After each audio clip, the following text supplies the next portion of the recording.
cette année, j'avais envie de proposer aux étudiants de forer leur campus, d'essayer d'avancer tout droit, coûte que coûte. C'était vraiment la contrainte du départ.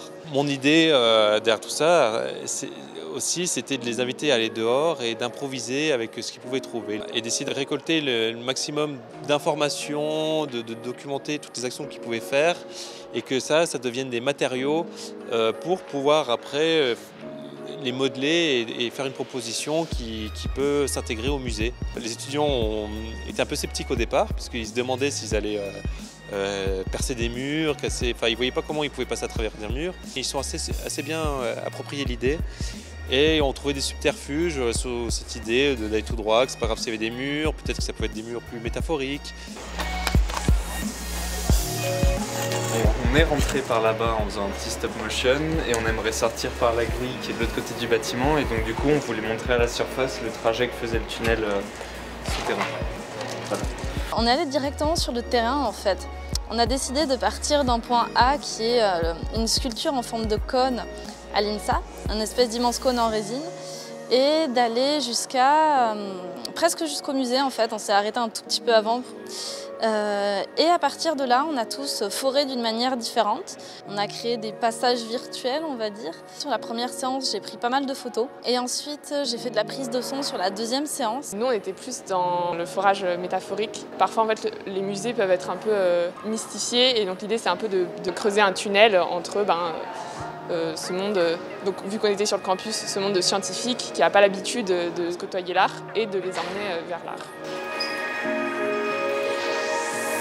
C'était vraiment très déroutant au début. Et puis au final, on s'est vite prêté au jeu et on fait vraiment des trucs qu'on fait pas dans la vie de tous les jours et c'est vraiment assez intéressant, quoi.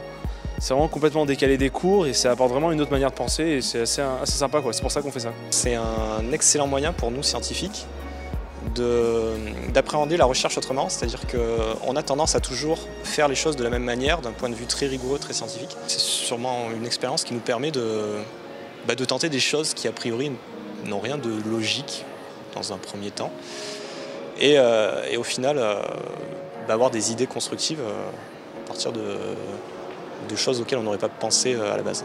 Essayer des choses, quoi, même si ça vous paraît pas terrible ou je sais pas, de prendre vos documents et de un peu les malmener, quoi.